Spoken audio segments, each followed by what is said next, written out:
మీరు చేసినటువంటి సర్వే ఆదర్శవంతమైన సర్వే కాదు. అది అగ్రవర్ణాలను ఎక్కువ చూపించి అణగారిన వర్గాలను తొక్కి పెట్టడానికి మీరు ఉపయోగించుకున్నటువంటి సర్వే. ఈ సర్వేను బీసీ సమాజం ఎట్టి పరిస్థితుల్లో యాక్సెప్ట్ చేయడానికి సిద్ధంగా లేదు. ఎస్, నేను సర్వే రిపోర్ట్ తప్పు అని కాలబెట్టిన తర్వాత అట్లా కాలబెట్టడం తప్పు అని చెప్పి షోకాజ్ నోటీస్ సస్పెన్షన్ చేసినావు. ఒకవేళ నాదే తప్పైతే నువ్వు మళ్ళీ సర్వే ఎందుకు చేసినావు? మరి తీన్మార్మల్లన చేసిందే తప్పైతే మళ్ళీ సర్వే చేయాల్సినటువంటి అవసరం ఎందుకు ఏర్పడ్డది?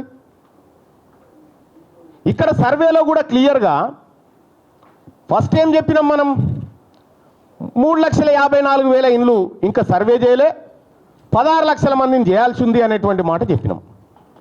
వాళ్ళు ఎందుకు చేయలేదంటే అయిష్టంగా ఉన్నారు అనే మాట చెప్పినాం.